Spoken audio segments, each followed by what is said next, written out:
Good evening, meteorologist Dean Davison, the Weather Pros. Surrounding fire also. We'll talk about what's going to be happening tomorrow. We have a slight risk and enhanced risk, depending on where you are, of severe weather. This will include damaging winds, hail, and tornadoes, as well as flooding and rainfall for the area. So we'll go into that and what areas we're going to see what. I'm going to throw some cities on here for you to show you the difference. Right on the Roanoke thing, you have the enhanced. So basically, Blue Ridge Parkway is the enhanced area. So Bedford County East enhanced. Roanoke West after Roanoke is slight. It doesn't really matter because we're going to have similar outcomes in both locations. And in all these areas, we can see tornadoes and damaging wind being and flooding rain being the main threat. You see Virginia Beach, Raleigh, Charlotte, Wilmington, Columbia, South Carolina, Charleston, South Carolina, Savannah, Georgia, Tallahassee, all areas we have a chance to see some severe weather on the day on Friday. The time with the most potential of tornadic activity will be between 4 p.m. and 9 p.m. And as you hear, this is a significant tornado perimeter. And that is a high area for the area you see there. I'm going to pull it up. As you see, it comes to the northeast. South Carolina is also in this. But you can see this is all running through Virginia, rampant, right through 8 o'clock. And then it'll move north and dissipate actually over the tidewater. But like I said, we're in a time frame here from around, like I said, 4 o'clock on, where we're going to have that potential for significant tornadic storms in that location. Let's see if I can pull up more products here. Precipitation products. I like this because I like to see the reflectivity here on this model. You're going to see that here when I back it up.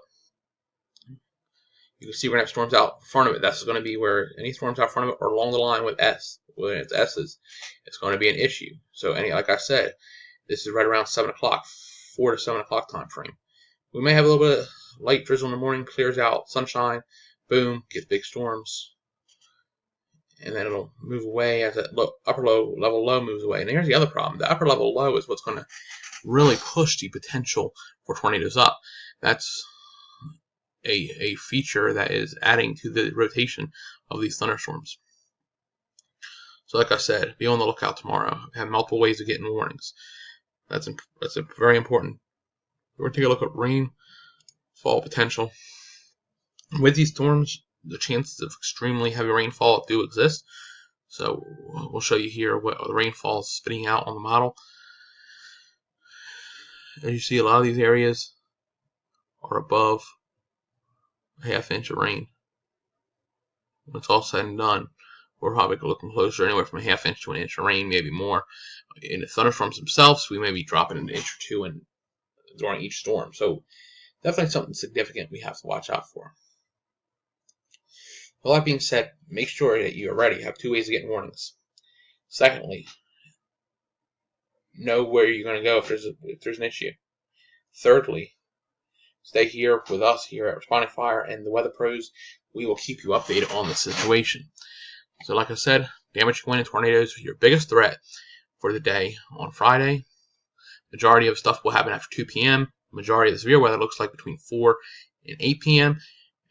But we can't rule out more severe, another line developing the upper level low around midnight with some severe weather with damaging winds. Keep an eye on it. We'll keep you updated. Meteorologist Dean Davison, thanks for watching. Have a great evening.